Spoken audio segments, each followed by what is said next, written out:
శ్రీపాదరాజం శరణం ప్రపద్యే. అధ్యాయము 7. ఖగోళముల వర్ణనము. శ్రీపాద శ్రీవల్లభ చరితామృత మహిమ.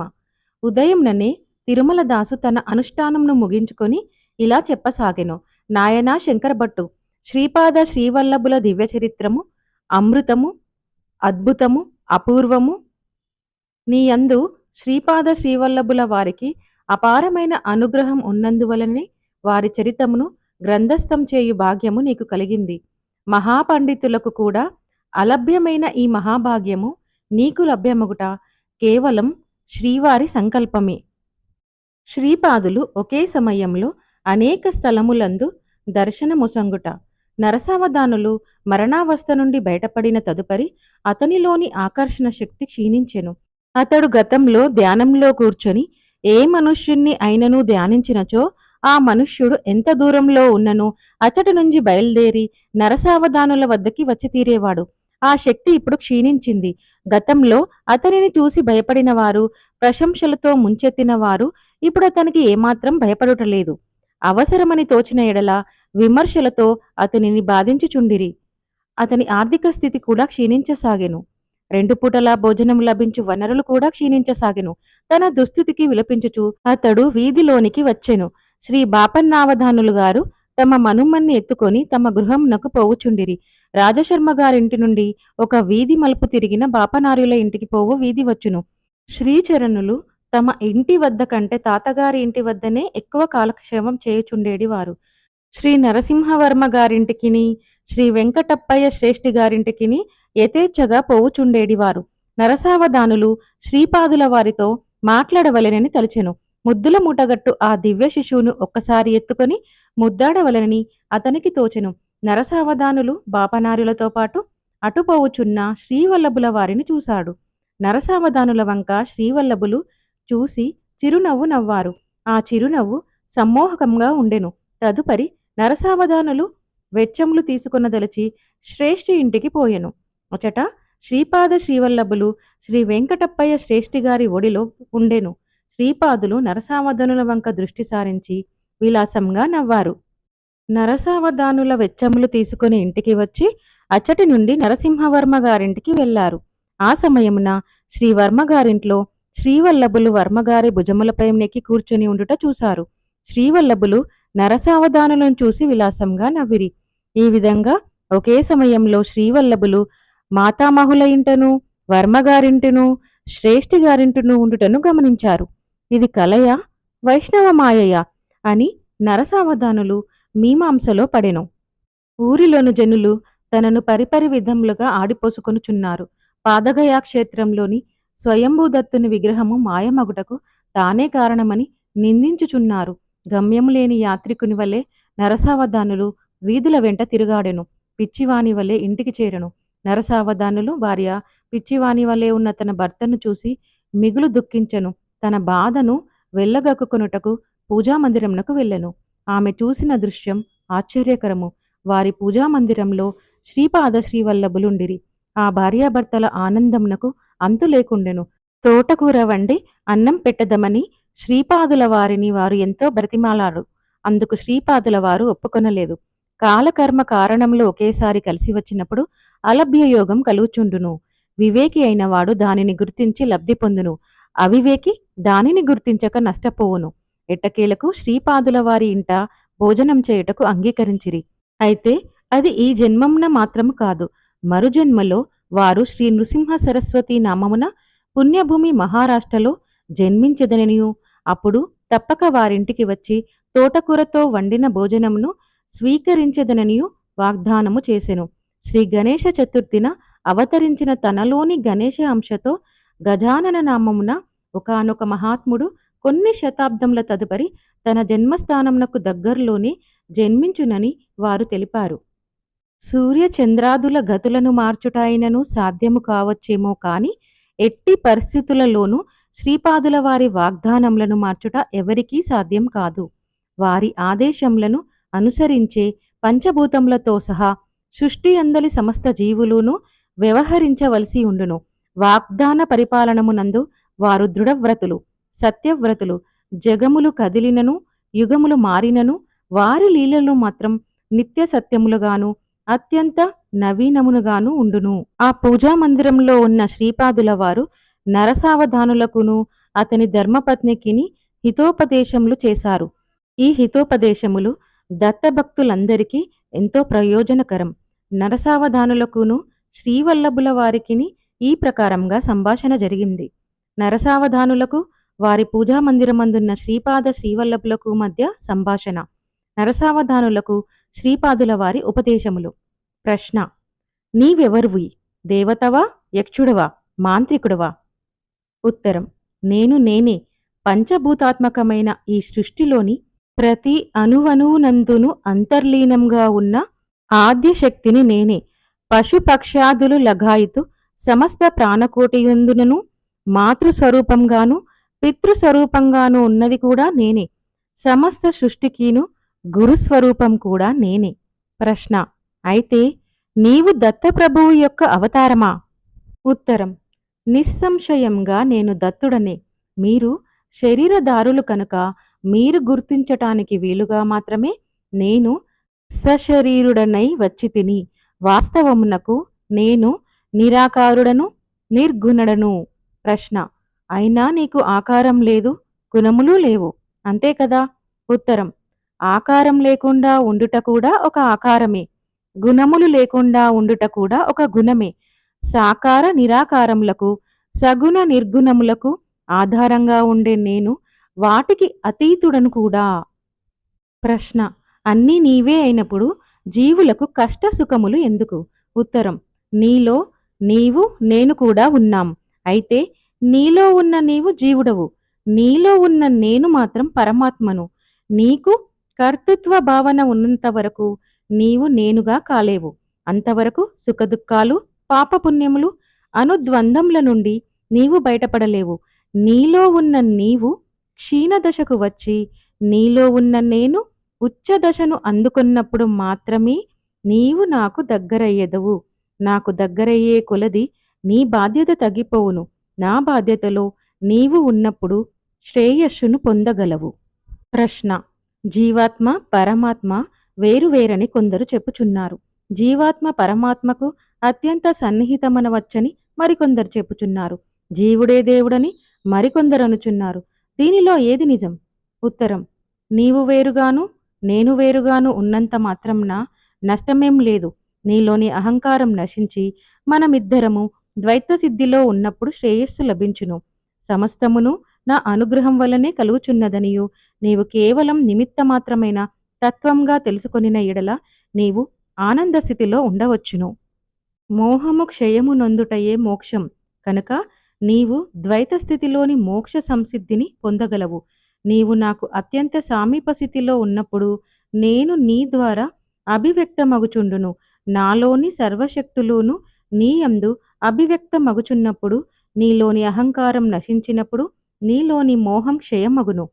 విశిష్టమైన ఈ అద్వైత స్థితి యందు నీకు ఆనందం సిద్ధించును. మోహము లేదు కనుక అది కూడా మోక్షమే. నీలోని అహంకారం పూర్తిగా నశించి కర్తృత్వ భావన సంపూర్తిగా దహింపబడినప్పుడు నీవు అనునది మిగిలక నేను అనునది మాత్రమే ఉండును. కనుక మనస్సు చేత ఎంతమాత్రమూ తెలియరాని ఆ స్థితిలో నీవు బ్రహ్మానందంలో ఉందువు. కావున అద్వైత స్థితిలో ఉన్నను నీవు మోక్షం పొందగలవు. నీవు ద్వైతంలో ఉన్నను, విశిష్టాద్వైతంలో ఉన్నను, అద్వైతంలో ఉన్నను బ్రహ్మానంద స్థితి మాత్రం ఒక్కటే. అది మనస్సుకు వాక్కునకు అందరానిది. కేవలం అనుభవైక వేద్యం మాత్రమే. ప్రశ్న: అవధూత స్థితిలో ఉన్న కొందరు తామే బ్రహ్మమని చెప్పుచుందురు కదా, మరి నీవు కూడా అవధూతవా? ఉత్తరం: కాదు, నేను అవధూతను కాదు, నేను బ్రహ్మం మరియు బ్రహ్మమే సర్వస్వం అనునది అవధూత అనుభవం. కానీ నేను బ్రహ్మము, నేనే సర్వస్వం అని ఏడి స్థితి నాది. ప్రశ్న: అయినా ఈ స్వల్ప భేదంలోని రహస్యం నాకు అవగతం కాలేదు. ఉత్తరం: సమస్త ప్రాపంచిక బంధముల నుండి విడివడిన అవధూత నాలో లీనమగుచు బ్రహ్మానంద స్థితిని అనుభవించుచున్నాడు. అతనిలో వ్యక్తిత్వం లేదు. వ్యక్తిత్వం లేనప్పుడు సంకల్పము లేదు. ఈ సృష్టి యొక్క మహాసంకల్పంలో, మహాశక్తిలో నేను ఉన్నాను. జీవులని ఏడి మాయాశక్తి రూపంలో కూడా నేనున్నాను. నాలో లీనమైన అవధూతను నీవు తిరిగి జన్మకు రావలసిందని నేను ఆజ్ఞాపించిన ఎడల జన్మకు రావలసిందే. సంకల్పంతో కూడిన సత్య జ్ఞానానంద రూపము నాది. సంకల్పము నశించిన సత్య జ్ఞానానంద రూపము వారిది. ప్రశ్న: విత్తనములను వేయించిన తదుపరి తిరిగి మొలకెత్తవు కదా. బ్రహ్మజ్ఞానమును పొందిన తదుపరి బ్రహ్మమే తానైనప్పుడు తిరిగి జన్మ ఎత్తుట ఎలా సాధ్యము? ఉత్తరం: వేయించిన విత్తనములు మొలకెత్తకపోవుట సృష్టి ధర్మం. ఆ వేయించిన విత్తనములనే మొలకెత్తింపచేయుట సృష్టికర్త యొక్క శక్తి సామర్థ్యములు. అసలు నా అవతరణమే ఈ సిద్ధాంత రాద్ధాంతముల ద్వారా సత్య నిరూపణ చేయుటకు కదా గతంలో ఏర్పడింది. ప్రశ్న: దత్తప్రభు శ్రీపాద వివరించవలసింది. ఉత్తరం: భూత భవిష్యత్ వర్తమానములు, అవస్థాత్రయము, సృష్టి స్థితి లయము మొదలైన త్రయములన్నిటినీ అతిక్రమించి నాన్నగారు అత్రి మహర్షిగా ప్రఖ్యాతులయ్యారు. సృష్టి యందలి ఏ జీవియందును ఏ పదార్థమునందును అసూయ ద్వేషములు లేశమాత్రము లేని కారణమున అమ్మ అనసూయగా ఖ్యాతి గడించింది. బ్రహ్మ విష్ణు రుద్రులకు కూడా ఆధారముగాను అతీతంగాను ఉన్న ఆ పరంజ్యోతి స్వరూపంను దర్శించవలెనని అత్రి మహర్షి ఘోర తపస్సు చేశారు. ఆ పరంజ్యోతి స్వరూపము సృష్టి యందలి ప్రతి ప్రాణిని ప్రతి పదార్థమును అమృత దృష్టితో వీక్షించి అనుగ్రహించవలసిందిగా అనసూయామాత తపమాచరించింది. కర్మసూత్రమును అనుసరించి జీవులకు సుఖదుఖములు కలుగుచుండును కనుక మహాపాపముల ఫలితములు స్వల్పంగా కలుగునట్లును స్వల్ప పుణ్యములకు మహాఫలితములు కలగవలనని సంకల్పంతో అనసూయామాత ప్రార్థన చేసేది. కఠినమైన లోహంచే చేయబడిన శనగల ఆకారంలో ఉన్న లోహపు ముక్కలను తన తపోబలంచే జీవంతములైన తినుటకు యోగ్యమైన శనగలుగా అమ్మ మార్చివేసినది. ఖనిజము సంపూర్ణ నిద్రాస్థితిలోనున్న చైతన్యము. వృక్షములు వృక్ష సంబంధ పదార్థములు అర్ధ నిద్రాస్థితిలోనున్న చైతన్యము. జంతువులు పూర్ణ చైతన్యంతో ఉన్న స్థితి. ఖనిజంగా పుట్టి ఖనిజంగా చచ్చి తరువాత తరుగుల్మాదులుగా జన్మించి ఆ తదుపరి జంతు జన్మలను ఎత్తి ఆఖరున మానవ జన్మనెత్తిన మానవుడు వివేక జ్ఞాన వైరాగ్యవంతుడై తనలోని నిద్రావన స్థితిలోనున్న పరమాత్మ శక్తిని మేల్కొలిపి మోక్షమును పొందవలెను. ప్రకృతిలో ఉన్న పరిణామక్రమం యొక్క ధర్మములను పరంజ్యోతి అనుగ్రహంతో మార్చి వేయవచ్చు అనున్నది అమ్మ నిరూపించింది. త్రిమూర్తుల రూపంలో ఉన్న చైతన్యము జాగ్రత్తావస్థలో ఉన్నది కనుక దానిని నిద్రావస్థలోనికి మార్చి ఆ ఆకారములను పసిబిడ్డల రూపంలోనికి మార్చివేసింది. త్రిమాతల శక్తులు ఏకమై అనఘాదేవిగా రూపొందింది. నేను దత్తాత్రేయుడుగా జనించి అనఘాదేవిని అర్ధాంగిగా స్వీకరించుట జరిగింది. శ్రీపాద శ్రీవల్లభ అవతారమునందు నా వామభాగమున అనఘాదేవియు కుడి భాగమున దత్తాత్రేయుడు కలిగిన అర్ధనారీశ్వర రూపమును జన్మించితిని. ఇంతటి మహత్తరమైన సృష్టిని తన సంకల్పానుసారముగా సృజించిన ప్రభువునకు సృష్టి ధర్మములను అవసరమును బట్టి మార్చగలుగు శక్తి సామర్థ్యములు ఉండునని నీవు గ్రహించవలెను.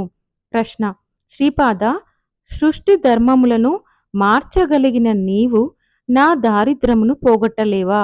ఉత్తరం: తప్పకుండా పోగొట్టగలను. అయితే అది మరు జన్మకు వాయిదా వేయుచున్నాను. వచ్చే జన్మలో కూడా నీవు కొంత దారిద్ర బాధను పొందిన తర్వాత మాత్రమే. తోటకూర విషయం చాలా చిన్న విషయం. అయినను నీవు దానియందు ఎంత మొహమును పెంచుకున్నావు. అమ్మ కాని నాన్నగారు కాని తాతగారు కాని ఎవరినీ ఏమియూ యాచించి అడగరు. పసి పిల్లవాడినైన నేను ఎంతటి ఆహారంను తీసుకొందును? నేను మనసు పడినప్పుడు నీవు తోటకూరను వెంటనే ఇచ్చి ఉండవలసింది. ఇప్పుడు కాలాతీతమైనది. నీ మనస్సులోని మాలిన్యములు హరించుటకు ఈ జీవితకాలం చాలదు. ప్రతి మానవునికిని పుణ్యఫల రూపంగా ఆయువు, ఐశ్వర్యం, అందము, ప్రఖ్యాతి మొదలైనవి సిద్ధించును. పాపఫల రూపంగా అల్పాయువు, దారిద్ర్యము, అనాకారితనము, కుఖ్యాతి మొదలైనవి సిద్ధించును. నీ పుణ్యఫలములో ఎక్కువ భాగమును తీసి నీకు ఆయుర్దాయంను పోసితిని. నీ పుణ్యభాగం చాలా ఖర్చయింది, పాపభాగం ఎక్కువ మిగిలింది. నీవు దరిద్రంను అనుభవించే తీరవలెను. అయినను నీవు స్వయంభూదత్తుని ఆరాధించితివి కనుక నీకు ఐశ్వర్యం లేకపోయినను అవస్థపడకుండా రెండు పూటల అన్నం లభించినట్లు అనుగ్రహించుచున్నాను. ప్రశ్న: శ్రీబాధ వర్ణ వ్యవస్థ ప్రకారం నడుచుకొనవలెనని శాస్త్రం చెప్పుతుంది కదా! మీ తాతగారు వైశ్యులకు కూడా వేదోక్తంగా ఉపనయనం చేయవచ్చునని తీర్మానించారు. ఇది తప్పు కాదా? ఉత్తరం: సత్య ఋషీశ్వరుల నిర్ణయంలో దోషమును ఎంచుట వలన నీ నాలుకను కోసి పారివేయవలను. తాతగారు ఎవరనుకుంటివి? వారు సాక్షాత్తు భాస్కరాచార్యుల వారు. విష్ణుదత్తుడు, సుశీల అను దంపతులు స్వార్థమనున్నది ఏమిటో ఎరుగని పరమ పవిత్రులు. వారిని నా తల్లిదండ్రులుగా జన్మింపజేయవలసిందని కాలకర్మ దేవతలను నేను ఆదేశించితిని. నరసింహవర్మ పూర్వీకులు శ్రీ లక్ష్మీ నృసింహస్వామికి పరమభక్తులు. సింహాచలం నందు జరిగిన యజ్ఞయాగాదులలో విశేషమైన అన్నదానములు చేసిన పవిత్రులు. నేను పీఠికాపురంలో జన్మించుటకు పూర్వమే ఒకానొక క్రమపద్ధతిలో సంపుటి చేయుచుంటిని. ఆ 3 కుటుంబాలతోనూ నాకు గల రుణానుబంధం ఒక జన్మలో తీరేది కాదు. ఒక అవతారములో పరిసమాప్తం అయ్యేది కూడా కాదు. నా వరదహస్తము తరతరముల వరకు వారి మీద ఉండును. నా యొక్క ఛత్రఛాయలో వారు నిశ్చింతంగా ఉందురు. శ్రీపాదుల వారు భక్తులకు ఇచ్చు అభయము. నా విషయమునకే వచ్చినచో పెద్దగా విలువలేని తోటకూరను కూడా నీవు నాకు ఇయ్యలేకపోయావు. నన్ను భుజింపచేసిన ఎడల 1,00,000 మంది బ్రాహ్మణులకు భోజనం పెట్టినంత పుణ్యం నీకు లభించి ఉండేది. నీవు ఎంతో అదృష్టాన్ని పోగొట్టుకున్నావు. ఏది ధర్మం, ఏది అధర్మం అనునది చర్చనీయాంశం అయినప్పుడు శాస్త్రంను ఆశ్రయించవలసిందే. అయితే శాస్త్రంలో చెప్పింది ఆచరించదగునా లేదా అను మీమాంస వచ్చినప్పుడు నిర్మలాంతఃకరుణులు నిర్ణయించినదే శాస్త్రమగును. వారు చెప్పిందే వేదమగును. వారి వాక్కు ధర్మసమ్మతమగును. వారు అధర్మమున తీర్పు చెబుదామనుకున్నను ధర్మదేవత వారిని చెడు మార్గంలోనికి వెళ్ళనీయక సరైన తీర్పును చెప్పించును. హింస చేయుట పాపమని నీ శాస్త్రం చెప్పుచున్నది. శ్రీకృష్ణ పరమాత్మ సమక్షంలో జరిగిన యుద్ధము ధర్మయుద్ధమైనదని, కౌరవ పాండవ సంగ్రామము ధర్మయుద్ధమని, అది జరిగిన స్థలం ధర్మక్షేత్రమని ప్రఖ్యాతిగాంచింది కదా.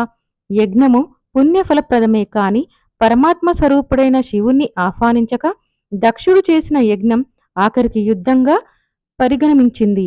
దక్షుని తల తెగిపడింది. దానికి మేకతల అమర్చబడినది. రోగికి పైత్య ప్రకోపం ఉన్నప్పుడు వైద్యుడు నిమ్మకాయ, ఉసిరికాయ అను వాటితో వైద్యం చేయును. శరీర భాగం కుళ్ళినప్పుడు కత్తి పుచ్చుకొని నరికి వైద్యం చేయును. నేను కూడా అంతే. నాలో దేవతల అంశలే కాక రాక్షస అంశాలు కూడా ఉన్నవి. నేను ఉన్మత్తుడిగా, పిశాచముగా, రాక్షసుడిగా కూడా వ్యవహరించెదను. అయితే నాలో అంతర్గతంగా జీవుల ఎడల ప్రేమ పొంగి ప్రవహించుచుండును. మీ స్వభావములను బట్టి, మీ కర్మల యొక్క శుభాశుభములను బట్టి నా ప్రవర్తన ఉండును. సర్వస్వ శరణాగతి చెందిన భక్తులను నేను చేయి విడువను. దూరతీరంలో ఉన్న నా భక్తులను నా క్షేత్రములకు బలవంతంగానైనా రప్పించెదను. ఋషుల యొక్క మూలమును, నదుల యొక్క మూలమును చర్చించరాదు. ఆద్య పరాశక్తి కన్యకా పరమేశ్వరిగా వైశ్యకులంలో ఆవిర్భవించలేదా? సిద్ధమునులలో వైశ్యమునులు లేరా? బ్రహ్మ క్షత్రియ వైశ్యులకే కాదు, శూద్రులు కూడా నియమ నిష్టలను పాటించిన ఎడల వేదోక్త ఉపనయనమునకు అర్హులే. ఉపనయనము వలన 3వ కన్ను విచ్చుకోవలెను. అంతఃకరణము పరిశుద్ధమై బ్రహ్మజ్ఞానమునందు మనస్సు లగ్నమవ్వలను. నీ మనస్సు శాఖాజ్ఞానమునందు పూర్తిగా లగ్నమై ఉంది. బ్రహ్మమనున్నది అంగట్లో దొరికే వస్తువు అనుకున్నావా? ఈ జన్మంన బ్రాహ్మణుడిగా ఉన్నవాడు మరు జన్మంన చండాలుడుగా పుట్టవచ్చును. ఈ జన్మాల చండాలుడుగా ఉన్నవాడు మరు జన్మమున బ్రాహ్మణుడిగా పుట్టవచ్చును. బ్రహ్మ పదార్థము కులమతములకు, దేశకాలములకు అతీతమను రహస్యమును గుర్తెరుగుము. దైవము భావప్రియుడే కాని బాహ్యప్రియుడు మాత్రం కాదు. నీ భావమును బట్టి దైవం పనిచేయుచుండును. బ్రహ్మజ్ఞాన సంబంధ విషయాలు వచ్చినప్పుడు నేను బ్రాహ్మణుడను. దర్బారు చేయుచు భక్తుల యోగక్షేమాలు విచారించుచు వారిని అనుగ్రహించినప్పుడు నేను క్షత్రియుడును. ప్రతి జీవికి ఆ జీవి చేయు పాపపుణ్య కర్మములను బట్టి వేతనమును నిర్ణయించబడును. ప్రతివాని వేతనమును నా వద్ద ఉన్నది. తూచి కొలిచి ఎవరికి ఎంతెంత ఇవ్వవలసిందని లెక్క చూసుకున్నప్పుడు నేను వైశ్యుడను. భక్తుల బాధలను, కష్టములను నా శరీరము మీదికి ఆకర్షించుకొని వారికి సుఖశాంతులను కలుగజేయట వలన, సేవాధర్మము నేర్పట వలన నేను శూద్రుడను. జీవుల యొక్క పాపములను ప్రక్షాళన చేయనప్పుడు నేను చాకలిని, మరణించిన జీవులను కాల్చి బూడిద చేసి ఉత్తమ జన్మను ప్రసాదించుచున్నాను. అందుచేత నేను కాటికాపరిని. ఇప్పుడు నేను ఏ కులం వాడినో తేల్చి చెప్పవలసింది. ప్రశ్న: శ్రీప్రాద, క్షమించవలసింది. నేను అజ్ఞానిని. నీవు దత్తప్రభువువే. సర్వజీవులకు ఆశ్రయం నీవే. అసలు ఈ సృష్టి ఏ విధంగా ఏర్పడిందో తెలియచేసి నన్ను కృతార్థుడిని చేయవలసింది. లోకాలోక వర్ణన. ఉత్తరం: తాత, స్వర్గంలందు 88,000 మంది గృహస్థమునులు కలురు. వారు పునరావృత్తి ధర్మం కలవారు. ధర్మమును తిరిగి ప్రచారం చేయు నిమిత్తం బీజభూతులై ఉన్నారు.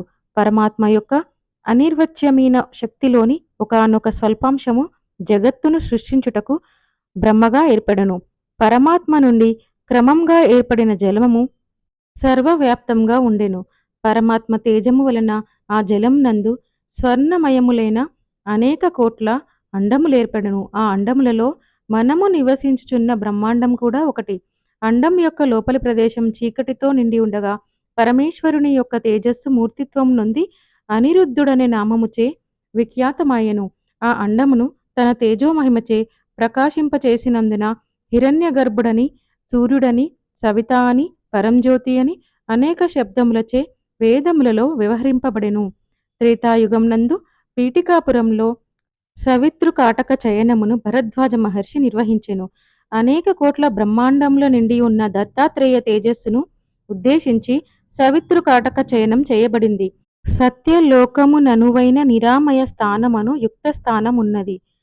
త్రికండ సోపానములో వసురుద్రాదిత్యులని పిలువబడు పితృదేవతలుందురు. వీరు నిరామయ స్థాన సంరక్షకులుగా ఉందురు. కారణ బ్రహ్మలోకమనున్నది చతుర్ముఖ బ్రహ్మ నివాస స్థానమై ఉన్నది. అది విద్యాస్థానమనియు మూల ప్రకృతి స్థానమనియు పేరుగాంచిన శ్రీనగరము ఆ పైన ఉన్నది. దానికి పైభాగమున మహాకైలాసమును ఆ పైన కారణ వైకుంఠము కలవు. సత్యలోకంలో పురాణపురమనున్నది విద్యాధర స్థానము. తపోలోకంలో అంజనావతిపురమునందు సాధ్యులు అనువారు ఉందురు. జనలోకంలో అంబావతీపురం నందు సనక సనందాది ఋషులు ఉందురు. మహర్లోకములో జ్యోతిషతీపురం నందు సిద్ధార్థులుందురు. సువర్లోకమని పిలువబడు స్వర్గలోకంలో అమరావతిపురమునందు దేవేంద్రాది దేవతలుందురు. ఖగోళమునకు సంబంధించిన గ్రహ నక్షత్రాదులు గల భువర్లోకములో రథంతరపురమందు విశ్వకర్మ అను దేవశిల్పి కలడు. తాత, ఈ భూలోకమందు 2 భాగములు కలవు. మానవులు నివసించు దానిని భూగోళమని అంటారు. ఇది కాక మహాభూమి అనునది మరి ఒకటి కలదు. ఇది భూగోళమునకు 5 కోట్ల బ్రహ్మాండ యోజనముల దూరంన దక్షిణంగా ఉన్నది. మర్త్యలోకమనగా భూలోక భువర్లోకములు. దీనిలో మహాభూమి కూడా చేరియే ఉన్నది. పాతాళమనగా అతల వితల సుతల రసాతల తలాతల మహాతల పాతాళములనున్నవి. స్థూలంగా వీటిని స్వర్గ మర్త్య పాతాళములని అంటారు. మనము నివసించే ఈ భూగోళమునకు దిగువ ఉన్న మహాభూమి అనున్నది మధ్య భాగమునందు మిర్రుగా ఉండి చక్రాకారంగా ఉన్నది. అందువలన ఉపరిభాగం నందు సూర్యచంద్రుల ప్రకాశము నిరంతరం ప్రకాశించుచున్నది. సదా వెలుతురు ఉండుటచే అచట కాల నిర్ణయం లేదు. ఈ మహాభూమి మీదనే 7 సముద్రాలు 7 ద్వీపములు కలవు. జంబూ ద్వీపమనున్నది దీనియందే కలదు. భూలోకము భువర్లోకము రెండూ చేరి మర్త్యలోకమని పిలువబడుచున్నది. భూలోకమునందు మహాభూమి అనియు భూగోళమనియు 2 విధముల కలవు. సృష్టాదియందు సమస్తము జలంలో నిండి ఉండెను. ప్రజాపతి సృష్టి చేయదలిచి తపమునరించగా నీటి మీద పుష్కర పర్ణము దర్శనీయమాయెను. ప్రజాపతి వరాహ రూపమును పొందినవాడై పుష్కర పర్ణ సమీపంన మునుగగా దిగువన ఉన్న మహాభూమిని పొందినవాడాయను. ఆ మహాభూమి నుండి కొద్దిగా తడిమట్టిని స్వీకరించి తన కోరలచ్చే కొట్టి వేరు చేసి నీటి పైభాగమునకు తెచ్చెను. ఆ మృత్తును పుష్కర పర్ణంనందుంచగా తదుపరి అది పృథివీ నామం పొందెను. తాత, దీనినే భూగోళమని పిలిచెదరు. మహాభూమి నుండి భూగోళం మధ్య 5 కోట్ల బ్రహ్మాండ యోజనముల దూరము కలదు. మహాభూమి అనున్నది 50 కోట్ల యోజన విస్తీర్ణం కలిగి ఉన్నది. జంబూ ద్వీపమనున్నది మహాభూమి యందే కలదు. దానిలో నవఖండములు ఉన్నవి. దైవఖండమునందు దేవతలను నివసించెదరు. గభస్థ ఖండమునందు భూతములుండెదరు. పురుష ఖండమునందు కిన్నెరలు, భరతఖండమునందు మానవులు, శరభ ఖండమునందు సిద్ధులు, గంధర్వఖండమునందు గంధర్వులు, తామ్రఖండమునందు రాక్షసులు, శేరుఖండమునందు యక్షులు, ఇందుఖండమునందు పన్నగులు ఉండెదరు. మహాభూమిలోని జంబుద్వీపమునకు దక్షిణంగా ఉన్న భరతఖండంలోని భరతపురంన వైవస్వత మనువు భూఋషుల తోడను మానవుల తోడను కొలువుతీరి ఉండును. మహాభూమి మీద జంబూద్వీపం ఉన్నట్లనే భూగోళం మీద కూడా జంబూద్వీపం కలదు. శ్రీపాద శ్రీవల్లభ అవతారము నేను శ్రీపిటకాపురంలో అవతరించుటకు ముందే 100 సంవత్సరముల క్రితం మహాభూమి మీద వచ్చింది. మహాభూమి మీద ఉన్న జంబూద్వీపము 1,00,000 బ్రహ్మాండ యోజనముల విస్తీర్ణం కలిగి ఉన్నది. జంబూద్వీపం నందలి భరతఖండమున మాత్రమే వైవస్వత మనువు ఉన్నాడు. మిగతా ఖండములలో దేవయోనులైన వారు ఉన్నారు. మహాభూమి యందలి జంబూద్వీపమున శీతోష్ణాదులు హెచ్చుగా ఉండక ఆహ్లాదకరంగా ఉండును. నీరెండ వంటి సదా వెలుతురు ఉండును కాని పగలు రాత్రి అను భేదం లేకుండా ఉండును. మహాభూమి యందలి జంబూద్వీపము 1,00,000 యోజన విస్తీర్ణం కలది.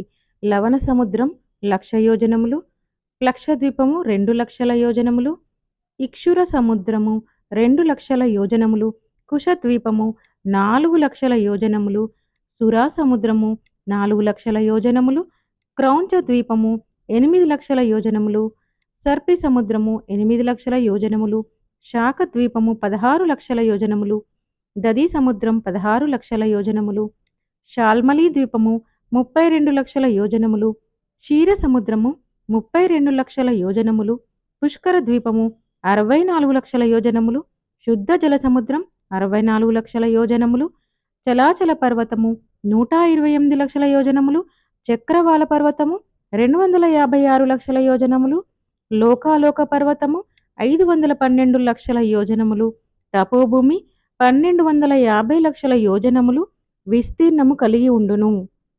లోకాలోక పర్వతమును దాటి సూర్యరశ్మి వెళ్ళుటకు వీలులేదు. అందువలన లోకాలోక పర్వతమునకును అండబిత్తికిని నడుమ ఉండే ప్రదేశం ఎల్లప్పుడూ చీకటితో కూడి ఉండును.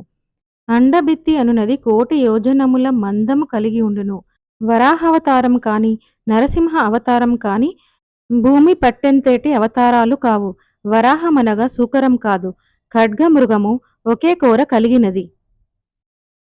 ద్వీపములు, ద్వీపాధిపతులు, ద్వీపాది దేవతల వివరణ. మహాభూమి యందలి జంబూద్వీపమును స్వయంభువమనువు ప్రథమ చక్రవర్తిగా పాలించగా అతని 7 కుమారులు 7 ద్వీపములకు అధిపతులయ్యారు. ప్లక్షద్వీపమును మేధాతిథి, షాల్మమ ద్వీపమును వవుష్మంతుడు, కుశద్వీపమును జ్యోతిష్మంతుడు, క్రౌంచ ద్వీపమును ద్యుతిమంతుడు, శాఖ ద్వీపమును హవ్యుడు, పుష్కర ద్వీపమును సవనుడు పరిపాలించిన ప్రథమ చక్రవర్తులు. ప్లక్ష ద్వీపమునందలి చాతుర్వర్ణములు ఆర్యక, కురర, విందక, భావిన అనునవి. వారికి చంద్రాకృతిలో ఉండు విష్ణువు ఆరాధ్య దైవము. షాల్మల ద్వీపమునందు కపిలవర్ణ, చారణకవర్ణ, పీతవర్ణ, కృష్ణవర్ణ అను 4 వర్ణముల వారు ఉంటారు. వారు విష్ణువు ఆరాధకులు. కుశద్వీపమునందు దమి, సుష్మిన, స్నేహ, మందేహ అను 4 వర్ణముల వారుందురు. వీరికి బ్రహ్మ ఆరాధ్య దైవము. క్రౌంచ ద్వీపమునందు పుష్కర, పుష్కల, ధన్య, పిష్య అను వర్ణముల వారుంటారు. వారికి రుద్రుడు ఆరాధ్య దైవము.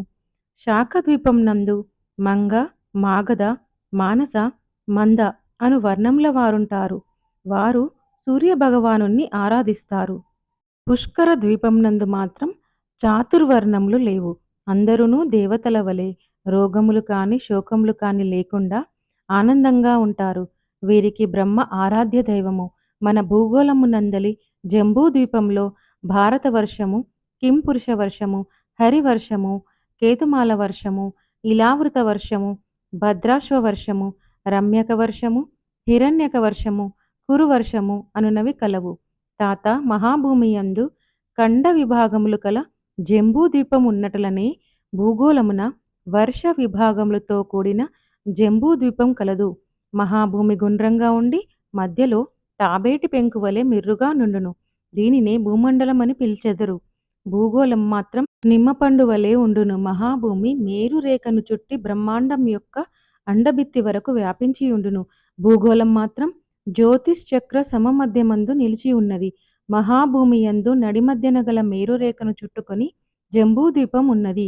దానిని చుట్టి సప్త సముద్ర దీపాదులు ఉన్నవి. భూగోళము నందలి ఉత్తరార్ధగోళము దేవభాగమని, దక్షిణార్ధగోళమును అసుర భాగమని అంటారు. మహాభూమి యందలి సమమధ్య ప్రదేశమున మేరువు దివ్యంగా ప్రకాశించుచున్నది. జీవులను పరిపాలించేటి మనువులకిది నివాస స్థానం. భూగోళము పరిపాలితులైన జీవులకు స్థానం. మహాభూమి యందు చుట్టు చేరియుండే చక్రవాల పర్వతాగ్రమునందు జ్యోతిష్ చక్రము అమర్చబడి ఉన్నది. భూగోళం మాత్రం దీనికి భిన్నంగా ఉన్నది. సప్త కక్షావృతమైన జ్యోతిష్ చక్రము దీనికి ప్రతిదినమును ఒక ప్రదక్షిణం చేయుచున్నది.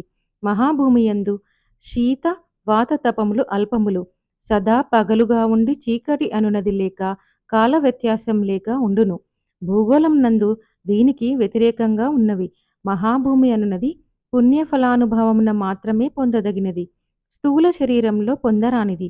భూగోళం పుణ్యం సంపాదించుకొనుటకు తగిన కర్మభూమి. స్థూల శరీరులు ఉండవలసిన భూమి. మహాభూమి మీద మనుప్రళయం తప్ప చిన్న ప్రళయము అనునవి ఉండవు. భూగోళం మీద యుగ ప్రళయములు, మహాయుగ ప్రళయములు, మనుప్రళయములు జరుగుచుండును. మహాభూమిని ధాత్రి విధాత్రి అను పేర్లలో పిలిచెదరు.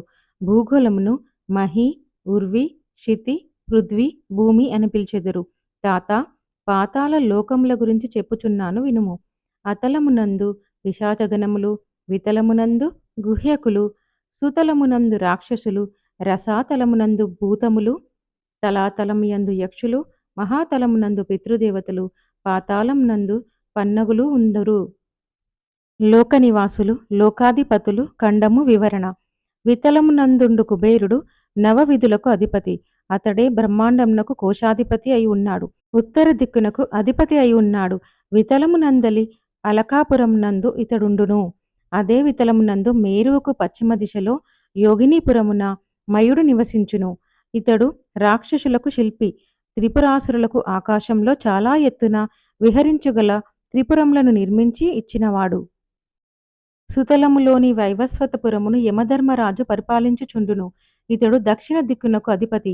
ఈ పట్టణ ప్రవేశమునకు ముందు అగ్నిహోత్రపు నది కలదు. దీనినే వైతరిణి అని అంటారు. పుణ్యవంతులకు సులభంగా దాట వీలు కలుగును. పాపాత్ములకు కష్టతరము. రసాతలమునందు పుణ్యనగరమునది కలదు. దానికి నిరుతి అను దైత్యుడు అధిపతి. ఇతడు నైరుతి దిక్కుకు అధిపతి. తలాతలం నందలి ధనిష్టానపురమున పిశాచగణములతో కూడి బేతాళుడు ఉండును. మహాతలంలో కైలాస నగరంలో సర్వభూతగణములతో కాత్యాయని పతి అయిన ఈశానుడు కలదు. ఇతడు ఈశాన్య దిక్కునకు అధిపతి. పాతాళమునందు వైకుంఠ నగరము కలదు. అందులో శ్రీమన్నారాయణమూర్తి పాతాళ సురులతోనూ వాసుకి మొదలైన సర్పశ్రేష్ఠులతోనూ శేషసాయి అయి విరజిల్లుచున్నాడు. దీనినే శ్వేత ద్వీపగతమైన కార్యవైకుంఠం అని అంటారు. ఆఖరిదైన పాతాళ లోకం త్రికండ సోపానము కలదు. ప్రథమ ఖండం నందు అనంగజీవులుంటారు. ద్వితీయ ఖండం నందు ప్రేతగణములుంటారు. తృతీయ ఖండం నందు యాతనాదేహంను పొంది ఉన్న జీవులు దుఃఖక్రాంతులై ఉంటారు. సప్త సముద్రములను సప్తద్వీపములను మహాభూమి యందు కలవు. దాని మధ్య ఉన్నది జంబూద్వీపము. ఇది 9 ఖండములుగా విభజించబడి ఉన్నది. దక్షిణం నందున్న దానికి భరతఖండమని పేరు. దీనిలో భరతపురం నందు స్వాయంభువ మనువు ఉండును. అనేకులైన పుణ్యజీవులు, ఋషులు స్వాయంభువ మనువు పరిపాలనలో ఉందురు. వారు లోకములను పరిపాలించుచు ధర్మాధర్మములను పాలించుచుందురు. మహాభూమి మీద ఉండు సప్త ద్వీపములను చుట్టుకొని చరాచర చక్రవాల లోకాలోక పర్వతములనువి స్వర్గలోకం వరకు వ్యాపించి ఉండును. ఇవి ఎంతమాత్రం వెలుతురుని తమకుండా ప్రసరింపచేయని పొరలు. మహాభూమికి దిగువన 7 అధోలోకములు కలవు. వీటినే సప్త పాతాళములని అంటారు. అతల లోకమనున్నది పిశాచములకు నివాసము. వితల లోకమునందలి అలకాపురిలో కుబేరుడు ఉండును. వితల లోకమునందలి యోగినీపురంలో రాక్షసులతో కూడి మయుడు అనువాడుంటారు. సుతలమునందు బలిచక్రవర్తి తన పరిజనులైన రాక్షసులతో నివసించును. వైవస్వతపురం నందు యమధర్మరాజు ఉంటాడు. ఇందలి నరకాదులందు పాపజీవులు యాతనలను పొందుతారు. రసాతలంలోని పుణ్యపురం అన్నది నైరుతి స్థానము. దీనిలో భూతాతి వర్గములుండును. తలాతలమునందలి ధనిష్టాపురంలో బేతాళుడు ఉండును. తలాతలమునందలి కైలాసపురంలో రుద్రుడుండును. మహాతలమనున్నది పితృదేవతలకు నివాసము. పాతాళమునందు శ్వేతద్వీప వైకుంఠము కలదు. దీనిలో నారాయణుడు ఉండును. మేరువు నంటి పెట్టుకున్న అధోభాగమందు అనంగజీవులు, ప్రేతగణములు, యాతనాదేహములు ఉందురు. నీరాలంబ సూచ్యగ్రస్థానమును దానిలో మహాపాతకులందురు. భోజనాంతరము రౌరవే అపుణ్యనిలయే పద్మార్బుద నివాసినాం అర్దినాం ఉదకం దత్తం అక్షయ్యముపతిష్ఠతి అని ఉత్తరాపోషణలో ఉదక ప్రదానం వీరికే చేయబడుచున్నది. లోకముల పేర్లు వాటి విస్తీర్ణ తల వివరణ. భూలోకమునందు గల భూగోళము మహాభూమి వేరువేరు అని చక్కగా గ్రహింపుము. భూగోళ బిందువుకి ఉపరి ప్రదేశంన ఊర్ధ ధ్రువస్థానము వరకు గల ప్రదేశములో మేరు రేఖ యందు ప్రకాశించుచున్నది సూర్యలోకము. ఇది సూర్యదేవత ఉండు లోకము. సూర్యగ్రహమండలం ఎంతమాత్రం కాదు. ఇదే విధంగా చంద్రలోకము, అంగారకలోకము, బుధలోకము, గురులోకము, శుక్రలోకము, శనైశ్చర లోకము, రాశ్యాది దేవతాలోకము, నక్షత్ర దేవతాలోకము, సప్త ఋషిలోకము, ఊర్ధ ధ్రువలోకము అనునవి కలవు. ఇవే కాక ఇంకా అనేక అవాంతర లోకములు కలవు. భూమధ్య బిందువు నుండి సూర్యలోకము 1,00,000 బ్రహ్మాండ యోజనములో కలదు. ఇది సూర్యగ్రహాది దేవత అయిన సూర్యుడి ఉండు లోకము. భూమధ్య బిందువు నుండి చంద్రలోకము 2,00,000 బ్రహ్మాండ యోజనములలోను, అంగారక లోకము 3,00,000 బ్రహ్మాండ యోజనములలోను, బుధలోకము 5,00,000 బ్రహ్మాండ యోజనములలోను, గురులోకము 7,00,000 బ్రహ్మాండ యోజనములలోను, శుక్రలోకము 9,00,000 బ్రహ్మాండ యోజనములలోను, శనిలోకము 11,00,000 బ్రహ్మాండ యోజనములలో, రాశ్యాది దేవతాలోకము 12,00,000 బ్రహ్మాండ యోజనములలోను, నక్షత్ర దేవతాలోకము 13,00,000 బ్రహ్మాండ యోజనములలోను, సప్తర్షిలోకము 14,00,000 బ్రహ్మాండ యోజనములలోను, ధ్రువలోకము 15,00,000 బ్రహ్మాండ యోజనములలోనూ కలవు. ఇదే విధంగా భూమధ్య బిందువు నుండి రకరకాలైన దూరములో స్వర్గలోకము, మహర్లోకము, జనలోకము, తపోలోకము, సత్యలోకము కలవు. భూమధ్య బిందువు నుండి బ్రహ్మాండమున చుట్టిన గోడ అనగా అండబిత్తి వరకు 24,50,00,000 బ్రహ్మాండ యోజనములు దూరమున్నది. భూమధ్య బిందువు నుండి అండబిత్తి బయటకు 25,50,00,000 బ్రహ్మాండ యోజనముల దూరం ఉన్నది. భూలోక, భువర్లోక, సువర్లోకములు ప్రళయకాలమందు నశించును. సువర్లోకమునకు పైన మహాలోకము కొంత నశించి కొంత నిలిచి ఉండును. ఆ పైన ఉండు జనలోక, తపోలోక, సత్యలోకములు బ్రహ్మ జీవితాంతమున గాని నశింపవు. స్వర్గం అనగా సువర్లోక, మహర్లోక, జనలోక, తపోలోక, సత్యలోకములను మరియు అండబిత్తి వరకు. దత్తుడు అనగా ఎవరు? నరసావధానులు తాత, దత్తతత్వము నీకు అనుభవంలోకి రావలెనన్న కొన్ని లక్షల జన్మలు కావలసి వచ్చును. కోటాను కోట్ల బ్రహ్మాండమంతటా వ్యాపించి ఉండి దానిని అతిక్రమించి ఉన్న ఏకైక తేజో మహారాశియే దత్తుడని తెలియము. ఆ దత్తప్రభువే సాక్షాత్తు నీ ఎదుట ఉన్న శ్రీపాద శ్రీవల్లభుడని తెలియుము. శ్రీచరణుల హితబోధను విన్న నరసావధానులు, అతని భార్య నిర్హాంతపోయారు. ఏడాది వయసు ఉన్న ఈ పసికందు ఇంతటి మహత్తర విషయాలను సాధికారంగా చెప్పుటయును తానే సాక్షాత్తు దత్తుడనని తెలియచేయుటచే నరసావధానులు అతని భార్య వెక్కి వెక్కి ఏడవసాగిరి. కనీసము ఆ దివ్య శిశువు శ్రీచరణములను సృశించగోరారు. దానికి శ్రీవల్లభులు నిరాకరించారు. నరసావధానుల దంపతులు తాము కూర్చున్న చోట నుండి కించెత్తు కూడా కదలలేకపోయారు. శ్రీపాదుల వారు, నేను దత్తుడను, కోటాను కోట్ల బ్రహ్మాండములంతా వ్యాపించి ఉన్న ఏకైక తత్వమును, దిక్కులనే వస్త్రంగా కలవాడను, దిగంబరుడను. ఎవరైతే త్రికరణ శుద్ధిగా దత్త దిగంబర, శ్రీపాద వల్లభ దిగంబర, నరసింహ సరస్వతి దిగంబర అని కీర్తన చేతురో అచ్చట నేను సూక్ష్మ రూపంలో సదా ఉండును. మా మాతామహులైన శ్రీ బాపనార్యులు పరదేశం నుండి వచ్చి పాదగయా క్షేత్రం నందు శ్రాద్ధాది కర్మలు నిర్వహించుకుని వారికి ఉచితంగా భోజన వసతి సౌకర్యాలు కలిగించుచుండగా నీ స్వయంభూదత్తుడేడి అదృశ్యమాయనుగా అని ఆక్షేపించితివి. ఆ దత్తుడను నేనే. నేను జన్మించిన పవిత్ర గృహమున విడిది చేయువారు తప్పక పవిత్రులగుదురు. వారికి పితృదేవతలను పుణ్యలోకములు ప్రాప్తించును. బ్రతికి ఉండిన జీవులనే కాక చచ్చిన జీవుల యొక్క యోగక్షేమములను చూడవలసిన ప్రభువును నేనే. నాకు చావు పుట్టుకలు రెండూ సమానమే. అయినను నీవు స్వయంభూదత్తుని ఆరాధించిన దానికి ఫలితమిదా అని వ్యధ చెందుచున్నావు. నీ మీద పడిన అపవాదు పోవునట్టులా స్వయంభూదత్తుడు త్వరలోనే కనిపించును. ప్రతిష్ఠ కూడా జరుగును. నీకు ఆయుర్దాయం ఇచ్చితిని. దత్తధ్యాసలో ఉండుము. మరుజన్మలో కటాక్షిస్తాను అని అభయమిచ్చారు. ఈ జన్మమున నా పాదుకలను స్పర్శ చేసేంతటి మహాపుణ్యము నీకు లేనేలేదు. కోటానుకోట్ల బ్రహ్మాండమును సృజించి, రక్షించి, లయము చేయు ఏకైక ప్రభువైన నేను నా వరద హస్తంతో నిన్ను ఆశీర్వదించుచున్నాను అని పలికారు. మహాభయంకర శబ్దంతో శ్రీచరణుల శరీరం నందలి అనుపరమాణువులు విఘటనం చెంది శ్రీపాదులు అదృశ్యులయ్యారు.